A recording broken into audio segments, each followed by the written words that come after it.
Gary V on his way. GV, What's what up? good? What's up, Seven? What's up, baby? What's going on? It's good to see you, bro. Likewise, man. What you got? We gonna get into that, but that look like some old shit right there. That's some Del Forno. That Amarone right there. I see that. I'm trying to give people some flavor, some of that delicious shit. Like, no matter how much you know wine, as soon as you have this stuff right here, you're in the fucking mix. Oh, you're in the mix. You know, it's too delicious. Like, I was thinking about all the people that are gonna be on right now, and I was like, all right, if we're gonna go hard, because what people don't know about Melo, because I know, is before this whole wine craze got crazy in the culture and basketball life, this man was serious about his wine. The first time we sat down and broke bread and chopped it up, I thought I was gonna have to educate him like the football players. This guy came out and started dropping fucking knowledge. And I was like, wait a minute, my man knows wine for real. So I'm thrilled to be here, man. It's great to see you. No, I appreciate it. We miss you in New York. I know all the real fucking Knicks fans right here. We miss you in New York, bro. I appreciate that. You know the love is always there. You know that. That's forever. Let's give a let's give a virtual toast to yourself, to everybody that's logged on here. I appreciate good health to everybody. Good Absolutely. health to everybody. Of course. Cheers. Peace and blessings. Cheers. Let's get into it, man. How you been, G? I've been real good, man. I've been real good. Like, focused. Vayner's exploding. You know, this Corona thing. I've just been spending so much time on offense and defense. Spending a lot of times quietly behind the scenes doing right. I did something I'm really proud of. I knew the masks was going to be a situation early, so I went and overpaid for the stuff in the U.S., knowing that, you know, all the hustler. I got 5,000 emails. I got there, put out a tweet, and I decided to pay $3 and $4 a mask 3 weeks ago because I knew people needed them. I knew the $1.50 stuff was coming from China. Everybody was making promises, but I was like, these next 3 weeks, you got to attack. So been working on that, been working on, you know, I have 1,000 employees in my marketing agency trying to make sure everyone's straight, like looking at the cost of bananas and lighting and everything, anything to save jobs. So I've been a real operator. Right now, Melo, you know this, everybody wants to be a fucking entrepreneur. Much like your wine knowledge, you know, what we really got kicked off on first was venture capital and investing companies. Absolutely. And I know you know this, like there's a lot of pretend entrepreneurs out there. Of course, of course. And a lot of them got punched in the face, you know, now. And now this is when wartime generals are going to pop up. So I've been really head down 12, 15 hours a day. The reason I said yes so quick when you texted me is like, fuck, I need this. Because I'm like head down in meetings. I got a pitch in Singapore at 10 p.m. tonight. So I'm fucking working. Family's good. Everyone's good. Thank God. And, you know, this is like a legit cloud, right? I'm watching fucking your contemporaries play video games on ESPN. Right, Shout out to Ronnie 2K. You know, like it's like people are, you know what? The appreciation for sports has 10x'd. Right. Of course. Of course. Of course. How about you? How are you? We realize what we're missing right now as a society. How about you? Culture. I'm been good, man. I'm here just with the fam, working out and drinking wine. That's it. Trying to stay ahead of the curve, and you know, when all of this comes back, only God knows that. I just want to be ready. Like I just want to pick up and be ready and have all my ducks in order for everything that I'm working on. So it's good that I get to come on live and talk shit and drink and do your thing. Right, and just have a good time. Let's talk about a couple things. One, firstly, CJ is one of my favorite people. CJ and I have been buying basketball cards for the last year. I'm all about CJ McCollum. Big time. Big shout out to CJ, a big wine guy too. Big shout out. He really knows it too. Like the Portland situation had me hyped. Obviously, like that was a spot. Like it seems like you've been having some fun. I'm real happy for you, man. Before all this hit, like it's been really, really, like for me, who's got real love for you, like it's been really fun to watch. You know that the love has always been there. It's just, you know, sometimes narratives overshadows the love sometimes. So when the smoke is clear, the love is all there at the end of the day. So I appreciate that. I appreciate Portland as a whole for just saying, you know what, we going with it. Like you getting in there on those Oregon Pinot Noirs? You gonna hit those? I'm locked in. Let's go. Locked in. Fuck. For everybody who's watching. It's an untapped market though. So Pinot Noir. For everybody who's watching, just to drop some education, Oregon Pinot Noirs are absolutely America's best Pinots. Like they outshine. Russian River is legit. There's Santa Rita Hills. There's some good stuff in Cali, but Oregon Pinot is fucking bonkers. And because it's not Cali, it's underpriced. Absolutely. And so you can get crazy Pinot from Oregon for $30 Right. that rivals $100 red Burgundies. For everybody who's watching, trying to get into this wine game, Oregon Pinot's legit. There's a lot of good stuff. This also an education for people too. Like everybody feel like they have to drink, or they're not drinking good wine if it's not expensive. At the end of the day. Yeah, let's talk about that. But that's a big point. That's a big shout out to Domaine Drawing too out here in Portland, man. Domaine Serene, Domaine Drawing, all the other wineries out south. Ken Wright. There's out. a lot of great stuff. This whole Willamette Valley is special. And by the way, anybody looking to take their girl or their guy on a special trip, everyone talks about Napa from a food and experience standpoint, and actually meeting the winemakers instead of just a tasting room. I couldn't recommend Oregon more. You've gotten to know Portland real well now. I'm a huge fan of that city. There's real food. Like, that's a trip. Well, that's a trip that if one day if you're fortunate enough to get to Portland, check it out. So I'm really happy you landed there. I'm really been enjoying it. On another kick, I think I hit you up about this a year ago. I've been talking to D Wade about it a whole bunch. Basketball cards. I fucking dropped real coin on basketball cards, and I went bananas on your rookie card. Like, but look, while so to that point though, G, people might be like, yo, what the fuck is Gary talking about? Like, what is he talking about? Trading cards? Ain't nobody getting no trading cards. But that's the new hot thing. Bro, I started buying LeBrons for $1,000. They went up to $8,000. Now with Corona, it's like $5,000-$6,000. But all these sneakerheads flipping Yeezys and fucking Off-Whites, all these hustler kids, if you really know basketball and you're about it, I bought Giannis rookies for $180 before the beginning of last year. Right. Big shout out to Lou Janot, my man Lou Janot, who I've been in business with for a long time in the wine business. Just texted me. He's like, yo, fuck you. Santa Rita Hills is better than Oregon. Lou, you were wrong back then, and you're still wrong. Hey, Santa Rita Hills is good, though. It's good. I like Santa Rita Hills. It's good. That's why I gave it a fucking dap. I gave it love just now, but I'm telling you, nonetheless, I bought Giannis rookie cards for $180. They went to $3,000. Luka's for $35. They got up to like $300-$400. Like, if you know basketball, like, it's crazy what's happening with the sports cards. And I took advantage while I was texting you, love, during that whole process, like, you're checking in, how you doing? On the flip side, on eBay, I was fucking buying up Melo rookie cards because I'm like, people don't understand. Like, I'm fascinated by narratives, and I just know what you mean to the culture from an icon standpoint. For everybody who's watching right now, same thing with AI. Allen Iverson rookie cards, wildly underpriced. Right. There's just so much opportunity in sports cards for hustlers. Like, the people that are watching right now, they're in the culture, they're into hustling and entrepreneurship. Sports cards went crazy. So is that what you've been doing during this time right now? These 3 weeks, man, 100% of my energy has been family first, second, like, giving back, because I ate my own dog food. I saved money. A lot of people are hurting right now, but like, I did the right thing. So I gave, and number actually ahead of even giving back on some honesty shit. I have 1,000 people responsibilities. I'm trying to navigate. We got clients not paying. We got clients going out of business. Like, there's some real people don't realize what's, if you're fortunate, knock on wood, we're in a fortunate place, but like, there's a lot of shit going on right now because of this.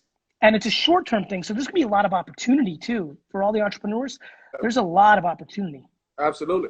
Well, I remember going back to the wine library. Remember, I used to buy the Magnums from you. Because you're smart.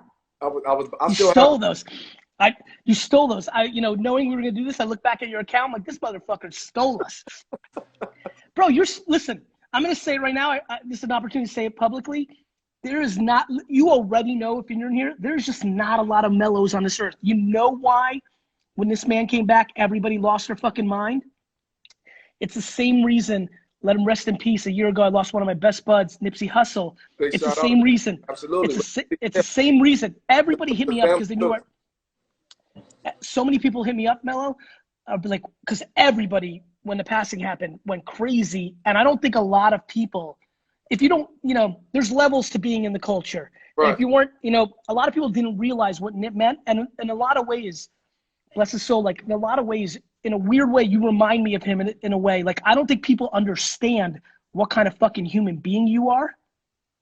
I mean that. Appreciate that. Absolutely. It's just the truth. And I'm just putting it down right now. But for everybody who's watching, not just a human being from like charming as fuck and all that good shit, like kind, smart about business, like knowledgeable about his shit. Like when he gets into wine, when he got into stuff, I got to know him when he was like further along with wine, getting into investing, like fucking puts in work. I just have a lot of respect for you, Melo, for real. I appreciate that. I'll give you another virtual chair. Cheers, bro, for real. Oh, they wanted, so people want to know what you're drinking first. Okay, let's get into it. So this is Dal Forno, 2006 Amarone. So this is made from a grape known as Corvina. It's one of the most popular wines in the world for hardcore wine fans because it's juicy and delicious as fuck, but it's sophisticated. Think about somebody coming from like somebody who's popping, but then they level up and now they're going to balls and fucking, you know, fancy dinners, but they're still popping. That's what Amarone is. It's fucking hot, it's sizzling, but it's sophisticated. And Dal Forno is the king of this region. This is a $300 bottle of wine. It's expensive when it comes out the gate, but it is so delicious. But a lot of, and you know this, Melo, because I've seen you in nerd wine settings, what a lot of people don't know that are watching is the nerds, the sommeliers, the hardcore knowledgeable wine people, they kind of diss a little bit on very sweet wines. Like they'll shit on cult wines, they'll shit on some stuff, but Dal Forno is so complex while being delicious. To me, for people that want to really get in it and can afford it, this is kind of the ultimate starter wine if you're up there like that. In the same way that I think a lot of Spanish and Portuguese wines at $12 and $15 are the starter wine for people that are just getting into it. But for your teammates and all the NBA guys, if they're not on this yet, it's a huge mistake, and that's why I popped it. You know, a lot of like I know who's who in the industry and when it comes to wine, and some people have some players got some really good taste, and I know what they want and I know what they like.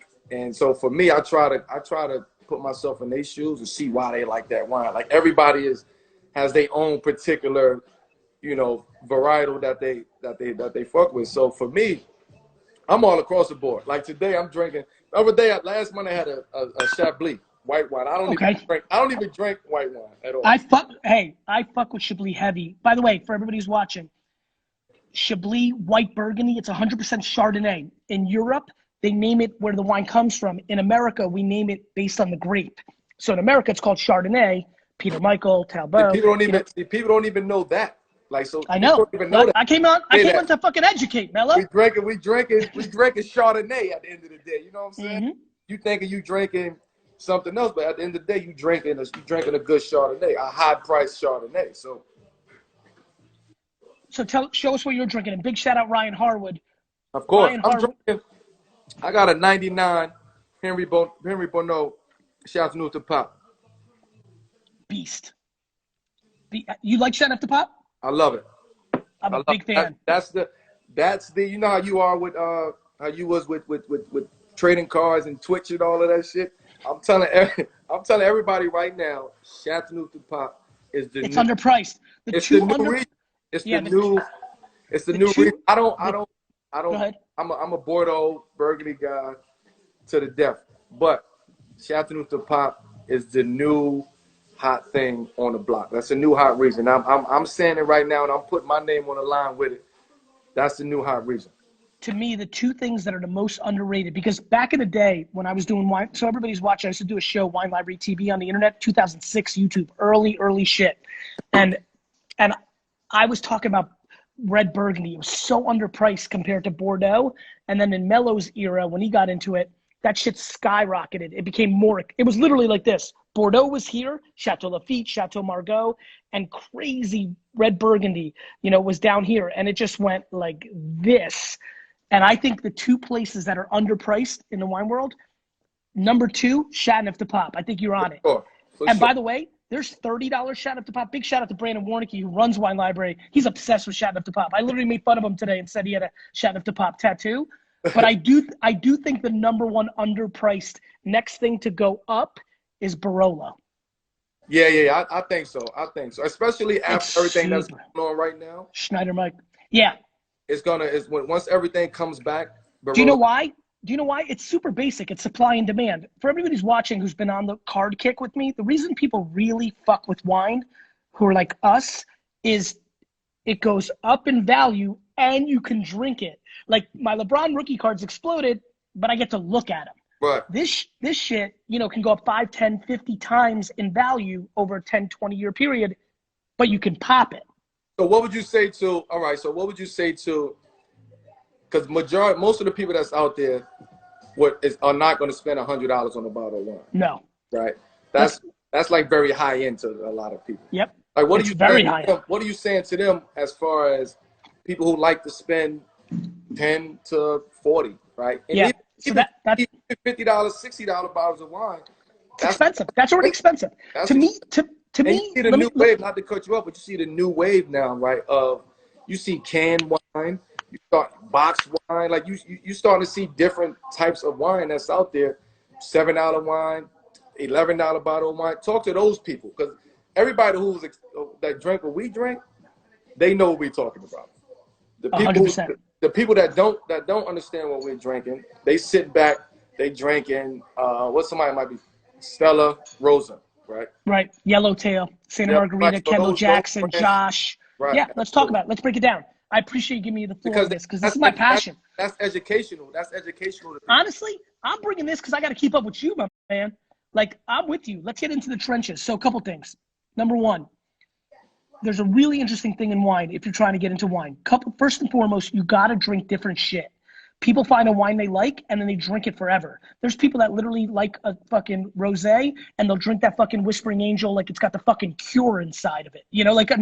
Literally drink it over and over. The only way you can really, really get into wine is trying a lot of different shit. That's number one. So if you're watching right now and you're kind of getting into it and wine's exploding, led by you and your fucking crew, it's like completely penetrating. You've got to try different shit. Number two, there's a really interesting price point in wine. And there's so many people that buy under $10. And if you go to 15, shit gets crazy. Let me explain why. Whether it's Last Bottle, whether it's, Wine Text that we just launched, like there's discount sites where you can get things for $30, $40 for 15, 16, 17. If the number one thing I always tell my closest friends is like, yo, if you're going to get into wine, get really focused on shit around 15. Because most people buy 8 to 12. Right. And they buy Josh and they buy Smith and Hook and they buy all this stuff, which is fine. It's more than fine. But I'm telling you, if you go to 15 and you buy from discount sites, Wine Access, Wine Text for sure, Last Bottle, Vivino, those kind of things. Exactly. There's so much action at 15 because now you start getting $30, $40, $50 wines. At 15, you get $30, $40, $50 quality. At 12, you get $12 quality. You get $8 quality. At 10, you get so. And listen, honestly, on some real talk, I worked in a liquor store for 15 years of my life. 15's not inexpensive. That's money. Absolutely. So, but if you're into it and you're enjoying it, 15. Now, there's a couple places to get serious about. One, Portugal. On some Cristiano Ronaldo shit, Portugal. Portugal is crazy underpriced. You spend $12 in Portugal, you're getting $40 action in California. Number two, you brought it up, Chateauneuf de Pop. If you go to Côte de Rhone from good producers, you can get real juice at $12 and $13, $14. Absolutely, for sure. Let me write some of this shit. And this way, Côte de Rhone. So that's something to look out for. So there's a lot of places. I think, Austrian Riesling and Gewürztraminer and Grüner Veltliner, $12, $15, you can get crazy stuff. So there's a lot of places to get educated on, but I'm a huge fan of the south of France, Languedoc and Provence. I'm a huge fan of Rhone, especially Côte de Rhone. I'm obsessed with Portugal, like obsessed with Portugal. What about Chilean wine? I think Portugal and Southwest France do a better job. There's some really good Chilean wines. There's some really good Malbecs from Argentina. There's some really, Pinotage from South Africa that people don't fuck with. I think is really underpriced. Oh, that's my next one. That's my next. Talk about it. South Africa will be the next region that I hit because it's untapped, right? It's untapped, and also they have so much history and heritage over there that the grapes are incredible. I had one. I actually went to South Africa a couple summers ago, and I went to a vineyard. It was incredible. Some of the best. Pinotage? Some of the best wine that I ever had. Some of the best wine I ever had. So, look, I think the biggest thing, couple other things while we got everybody's attention. You have to start a wine group. Now, with the way the world is, like a Zoom wine group in person, here's why starting a wine group matters. Everybody's watching right now. Literally go to your address book, look at all your homies, and literally text 15 of them, be like, you want to start a wine group and get together once a month and drink wine? Here's why. This is how I learned. Because now all of a sudden you're going out with 7 characters, your homies, acquaintances, and now you're tasting 7 wines on that Thursday night, not just one. Right. So tasting groups are a huge thing. Virtual tastings now, I highly recommend that. It's a great way to go. Yeah, so I didn't want to give that up, but that's the next thing that I'm working on. Virtual wine. Yeah, I see this platform you're building, bro. You're about to build a $100 million business on the side, like something. I'm trying, man. This right here is just for the people, though. You know what I'm saying? This is for the people. Who have you? Let's have some fun. Let's make it fun for some people. Talk about people that really know their wine in a league, and let's razz a couple people. Talk about some rookies that are coming up that are trying to figure this shit out. So as far as young players goes, like Kuzma is a guy who's really getting into wine. Like, okay. Is that LeBron's impact, or is that just him maturing up and kind of living in LA? Do you know? I think it could be a little bit of a mix. Could be a mix, but I really think he's serious about it. Okay. Devin Booker is a guy who's starting to get in there, and a lot of the young guys now, they not. It's fucking cool now. Right, it's a cool thing, so they're not afraid to ask questions about it. Yo, what you think about that? Or hit me, Mel. I'm at dinner. What should I get? You know what I'm saying? So that's good. And then when you get to some of the vets in the game, like LeBron, CP, D-Wade, you got CJ McCollum, PJ Tucker. Yes, I heard PJ knows his shit. PJ, big shouts out to PJ. PJ is a big Burgundy guy. Big Burgundy guy. We didn't have some great nights with PJ. My big thing growing up in the wine, I've been in the wine business my whole life. So when I was in my dad's liquor store when I was 14, and I'm in high school and college, and I'm trying to get my friends to care about wine, and this was bougie, like old white era of wine. And so I was like, this sucks. Like the thing I love the most, the things I really fucking know, nobody wants to fuck with it, right? Then, it started getting a little something sideways. That Pinot Noir movie got people a little bit paying attention. Some of these documentaries on Netflix. But no question, this is going to be the era. You and your crew, which seeps into hip-hop culture. I've had some of the fucking South Side fucking rappers, Atlanta, hit me up like, yo, what do you think about this fucking Beaujolais? I'm like, what the fuck? So it's great. That's good because it's great. Years ago, you couldn't do that. 100 years ago, if I opened a bottle at a dinner with, it could be rappers, it could be actors, whoever. It's just like, nah. I was like, nobody. Now, give me a shot. Now it's like, yo, let me see the wine list. Oh, the impact that the elite NBA culture is about to have on the wine industry is fucking crazy. Absolutely. 100 fucking crazy. But I love it. I mean, it's a hobby. It's a passion for me, and it's something that I can enjoy at the end of the day. For me, it's just about creating kind of this synergy amongst genres, whether it's music, sports, fashion, whatever it is. I'm trying to just create some synergy where guys can come together. At the end of the day, wine is a social drink. Right? 100. Sit down.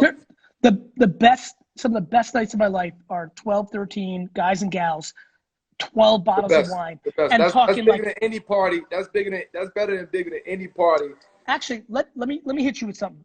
something that I used to do back in the day with like Wall Street characters, but I didn't really like them, but it was good for my business, that I want to replicate is like a trip each year to like Burgundy, to Italy, like 2 weeks plus ones, fucking real food, real wine, real conversation. I want to talk to you about that.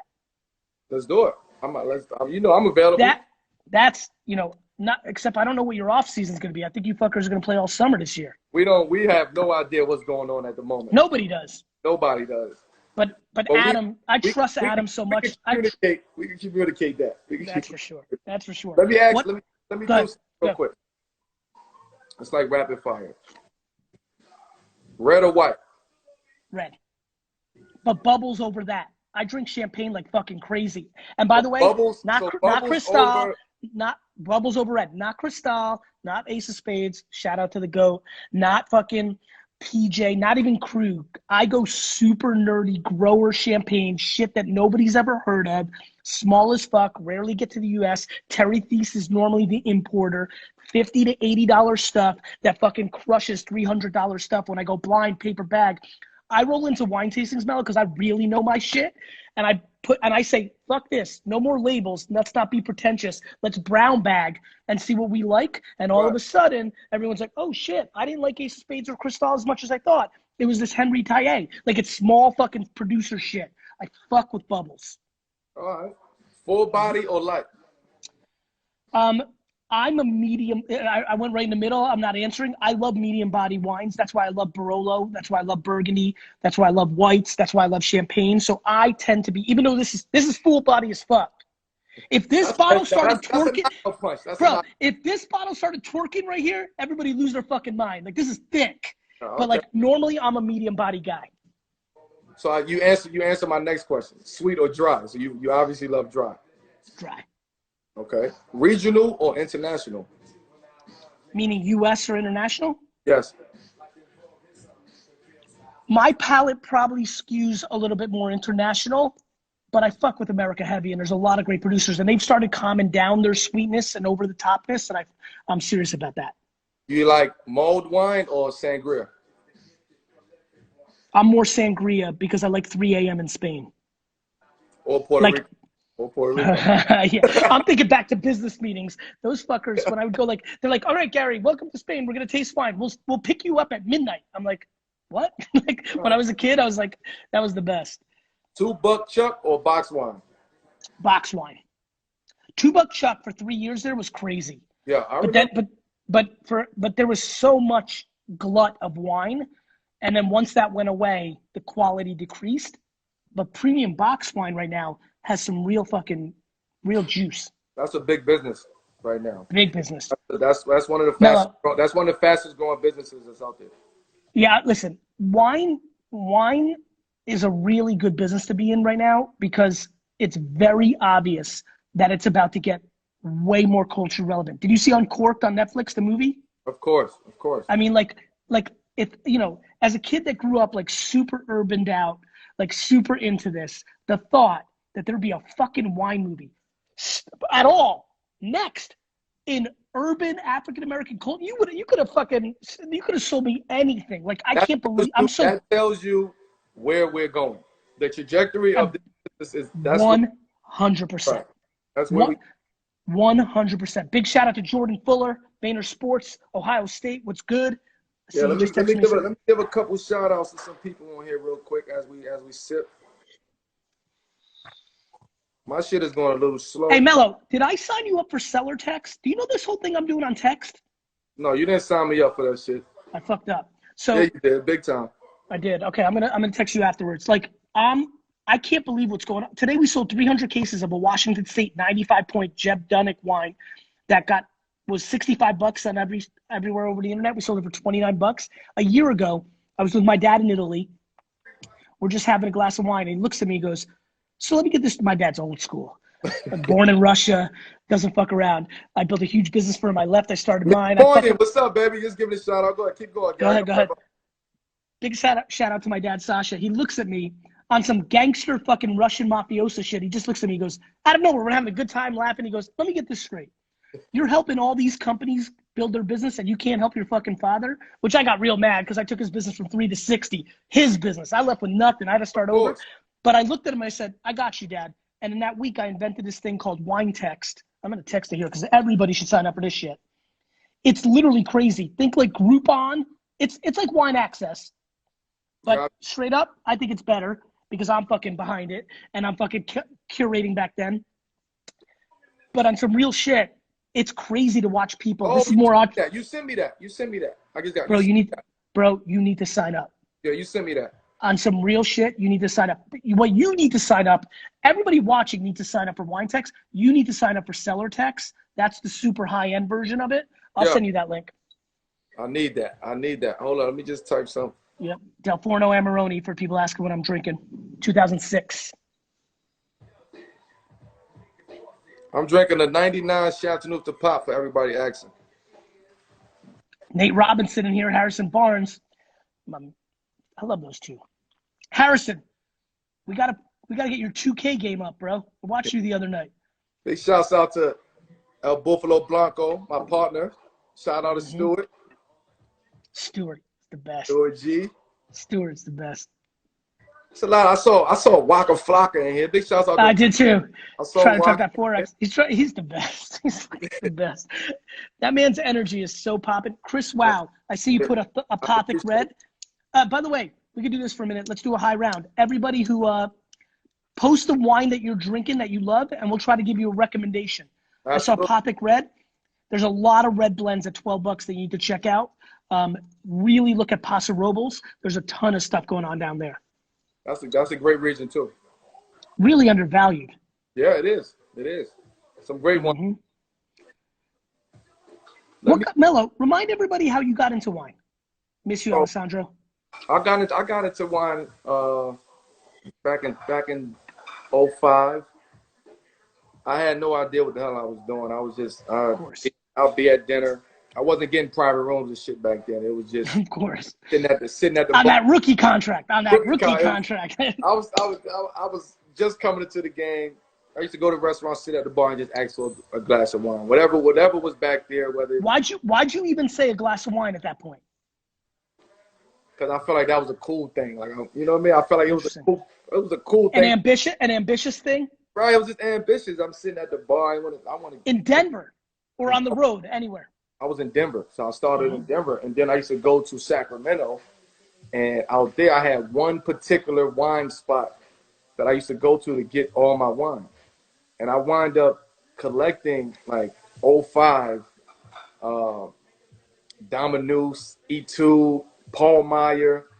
Like, I was going crazy. Big vintage, California superstars. And this is 05, like 05, 06. So that was, I look back now and I got cases and cases and cases of that from 05 that I'm like, how the hell did I got this shit? But that's, once I switched over from what I was drinking to it was over. It was over. But then when I got to New York, that's when it got crazy. It got crazy. And you was there when I first got there. Yep. The wine dinners, the 2-bottle Sundays we used to do. That's when the Bordeaux came in, and it got crazy. I love that. What? Well, let me ask you this. Go ahead. What's your go-to wine? What is your go-to wine for like weekends, weeknights? Like what's your go-to? Let me give you my whole career. From 15, at 21, I started getting real serious. From 21 to 34, I was so in the business. You know how like me and my friends like to play basketball because it's like a fun thing to do, pick up? Of course. But it's your profession. Wine was my profession. There was no go-to. I was about fucking making that money. I was fucking tasting 30 wines a weekend, trying to find something that was worth 80 that cost 10 and I could sell for 20. You know what I mean? So you don't have one. Let me break it down. So that was my life. Then I started getting into the media shit, the Gary Vee shit, and I started getting away from wine. And then I started really falling back in love with wine because it wasn't my fucking profession. During that time, it was a lot of like, I was super about red Burgundy, Barolo. I was pushing Barolo heavy. It's still underpriced. So I love Dolcetto, Barbera, like underpriced Piedmonte. I was pushing a lot of that. Then I started a winery, Empathy Wines, which is crushing. Then I started the wine texting for my dad. So now I'm probably more in it than ever, Right. or in a long time. And so I'm back in it. I'm tasting a lot of wine. Right now, I'm extremely fond of underpriced Bordeaux. Really fond. You can get some steals right now too. Bro, there's fucking, do you know Decanter magazine? Of course. So for everybody who's watching, Decanter is like the wine spectator of Europe. Here in the US, we have wine spectator, Decanter. So Decanter had like this issue and like a 94, 95, 96 point rated Bordeaux's that were like $20. And Bordeaux is so balanced for me. So I was like, okay, you can spend 100 on the real shit and up to 500. I'm like, let me taste through all these bargains. And so there's been a bunch of like Cru Bourgeois, Haut Medoc, entry-level Pomerols that I've really enjoyed. I keep pushing for everybody who's watching Portuguese wines. I'm not kidding. Douro and Dow, those wines are so uncomfortably underpriced. I love white wines from Spain, Verdejo and things of that nature. I think those are wildly underpriced. So that kind of shit. Gotcha. Who would you love to sit down and have a glass of wine with? Dead. It don't. Yeah. Randy the Macho Man Savage. Straight up.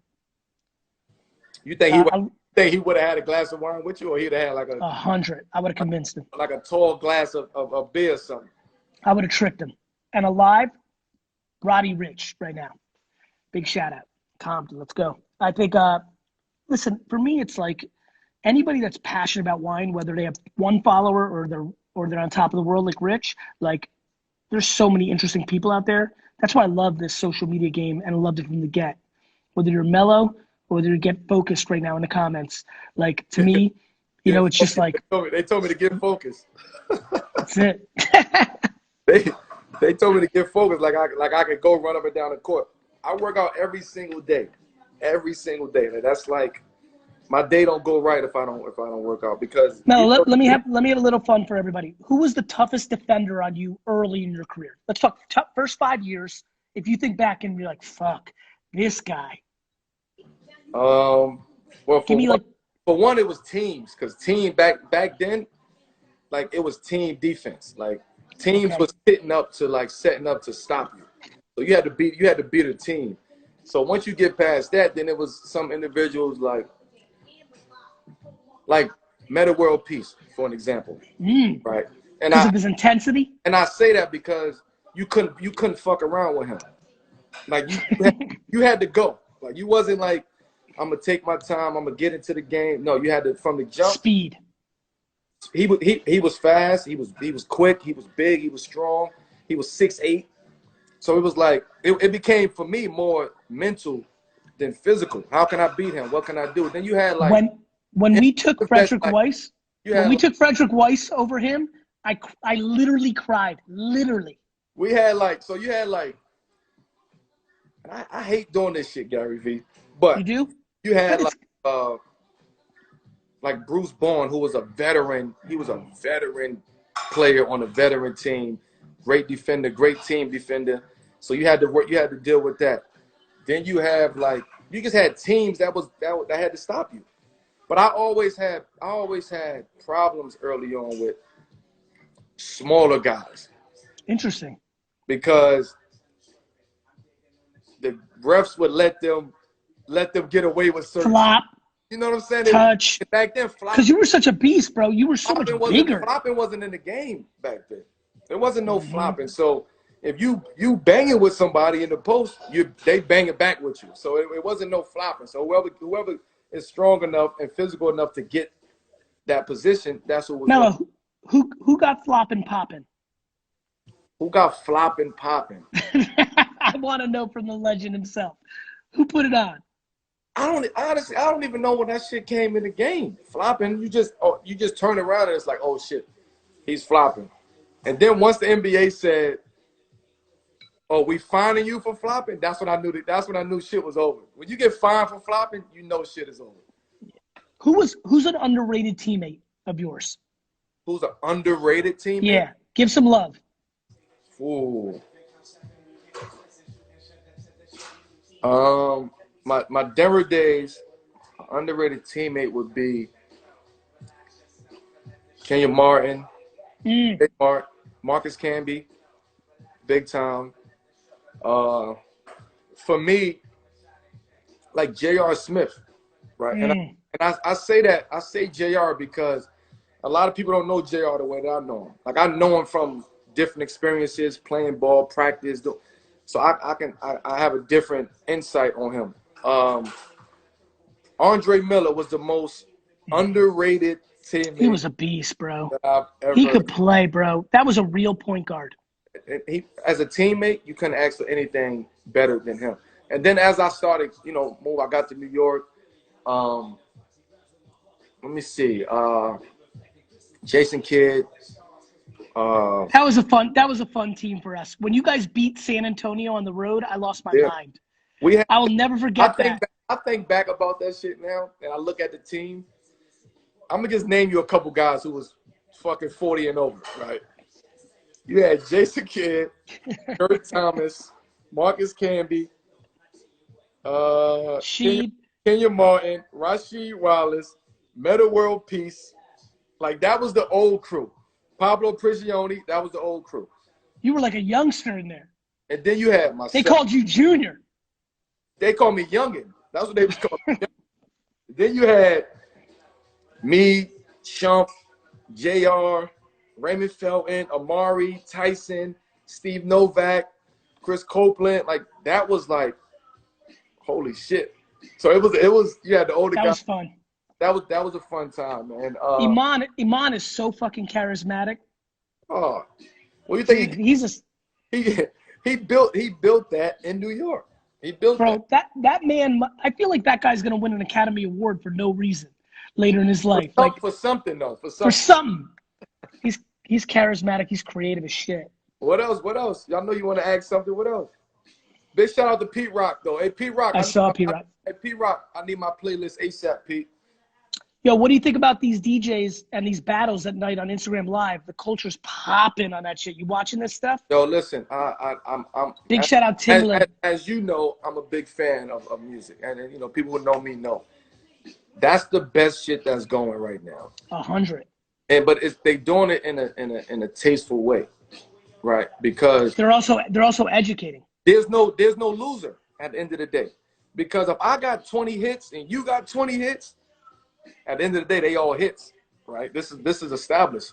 So there's no winner, there's no loser. So I love the fact that Swiss and Tim are doing what they're doing and putting the greats against each other, but also making it they making it fun.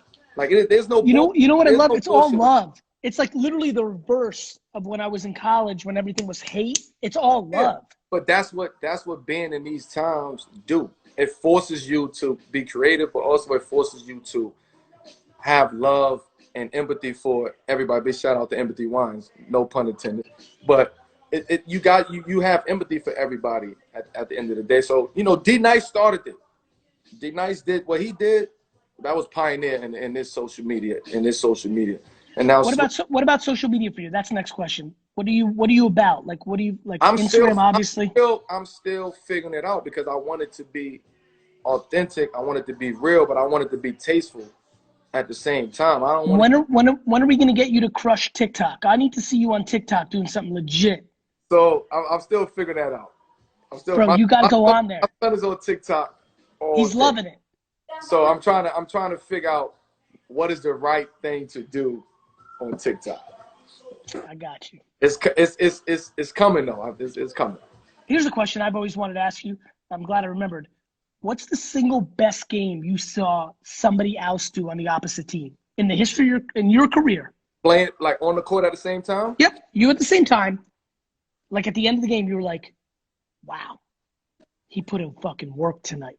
I can't believe what the fuck he just did." It's actually two because I talk. What's up, Dustin Bingham? Hello, big shout out. Because I talk about this a lot. One of them was Kobe, and rest in peace to my brother. He came in. We playing in Denver. He came in at halftime off the plane in Denver. He was with the Lakers. We playing Lakers in Denver. He came in. This is like 2004. He came in off the plane at halftime. I don't get it. He wasn't there at the beginning of the game? No, he wasn't there, but I don't want to talk about why he wasn't there. Okay, go, keep going. Everybody, I mean, that's there. Go ahead, it's out there. Got it. But he came in at halftime with the Laker uniform already on. Right, come in. It's right after halftime, and it's a timeout. And all you hear, we in Denver, and all you hear is the crowd going crazy. Crazy. Some booing.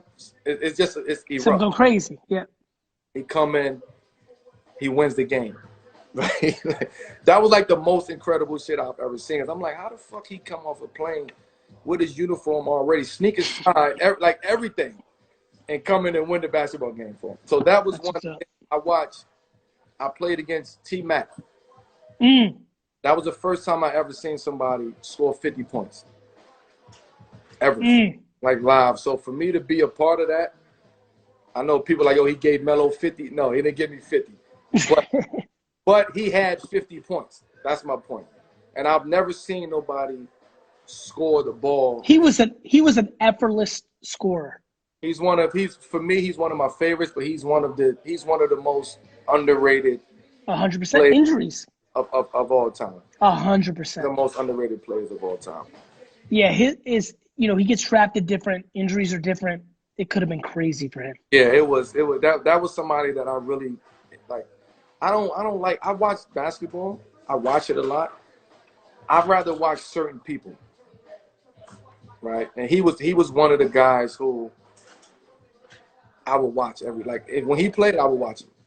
Talk to me about the championship at Cuse. Because when I think about that, like the amount of happiness you brought, because I'm East Coast. That's funny, bro. It's East Coast, so I know so many people that love you forever for that fucking run. Big shout out to big shout out to all my Syracuse fans, my Cuse fans. Big shout out, everybody. But that was, it's funny because the other night we were doing. They showed the national championship game on CBS, and we did a Zoom with the whole team and the coaching staff. That's what's up. So that was incredible, and that was my first time watching the full game since I played in the championship. No. So to see certain shit is like, damn, like he did that or we did that. Oh, why the fuck we did that? Like it was like that was the vibe the other day with the whole team that was on there. That's amazing. That block at the end, right? For sure. That's crazy. Tell everybody how much you love baseball in high school more than basketball. See, only you know shit like that, Gary. Because I'm your guy, bro. So tell them. Educate them. Baseball was my first sport. And then that was my first love, baseball. They don't know. They don't know that. That was my first love. I think it was a little bit of the Puerto Rican in me. That's where it come from. But did you love Cal Ripken? I went to Cal Ripken, Mr. 3000 game. Get the fuck out of here. I went to that game. No. I went to that. I ain't know what the fuck I was watching, but I went to But I went. So big shout out to Baltimore, but baseball stories, football wars, growing up. Basketball was last on my list at the end of the day. You were just so talented at it, huh? I played every sport. I played whatever season it was. That's the sport that I played. So and baseball was my first love on that. Got you. What else? That's it, man. Let's try to if the fans got a couple questions, we could take 2 or 3 questions. Let's go. Yeah, I actually have to go on I'm drinking the Samaroni. I got to go on a business call in Singapore in a little bit, so I got to get my mind right. They drinking some shit too over there in Singapore, so don't. That's for sure. Don't worry about that. Sure. G man, I appreciate you, man, coming on. Of course, man. Man, and I just felt like this was the time for us to connect, shoot some shit, drink your Amarone, me drink my Chattanooga Pop. Big shouts out to what you're doing with empathy and thank you, bro. Trading cards and everything else that you're working on. Bro, like I told you fucking 8 years ago, you text, I jump. I appreciate that, man. That's always here for you. All love. Big shout out to all the viewers, the fans who came on, locked in, tuned in. Don't be afraid to buy the wine that you love. Try new shit. What's up, Sissy? Liz Nabello in the building. Try new shit.